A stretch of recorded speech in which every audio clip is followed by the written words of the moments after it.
Howdy pards, Mr. Holster here, just having a little coffee in the tack room this morning.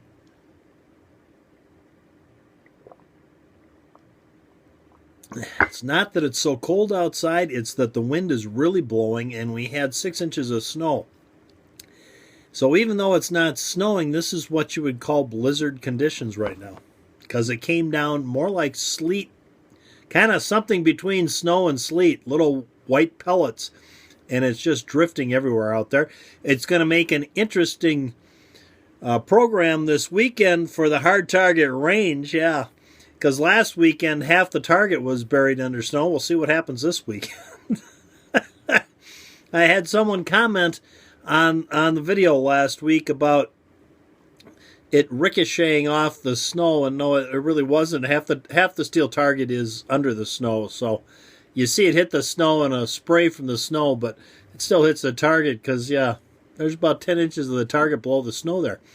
At any rate, I want to talk about this real briefly because this is the gun we're going to shoot this week at the hard target range, the Ruger SP101.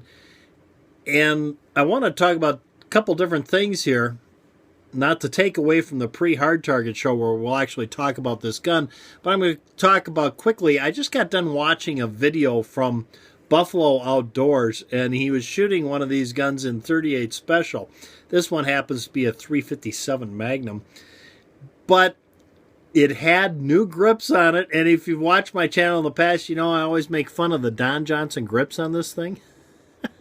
Well, it seems they actually have finally updated them with some stippled grips with a Ruger emblem on them that are very attractive, by the way. Now of course, I wanted to get new grips for this thing because I made fun of these, and I had to grind down the screw that was in them and also grind down the,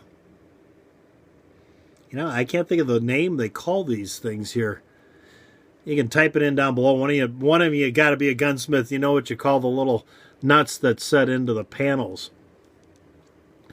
I'm thinking crucian. I don't know what it is. Type it in down below so I jog Mr. Holster's memory. Yeah, because it's not what it used to be. There aren't too many brain cells left up there. But at any rate, yeah, so I could get those new panels for this and update this thing, but now I don't want to because now I like this. You see, the original panels back from 1988, and I can remember buying myself. This goes back to 1989, I think. Yeah, I'm pretty sure it was 1989. I can remember going into a gun shop and buying myself a brand new GP100 with a 3-inch barrel. I can remember doing that, which the gun's long gone, and of course my Speed 6 still remains.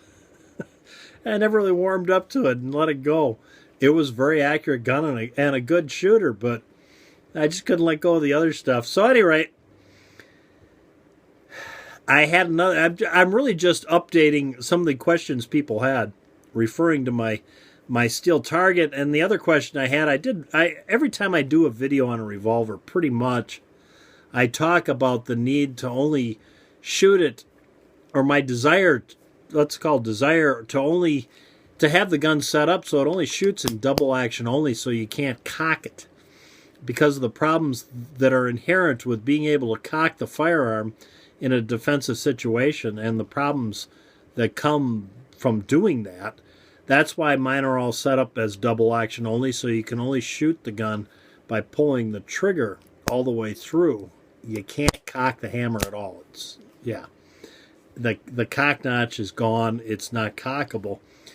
And back to the old days, that was one of the things that used to happen in a lot of the lawsuits that came out of shootings, is the claim that it wasn't necessary to fire the gun, it was an accident.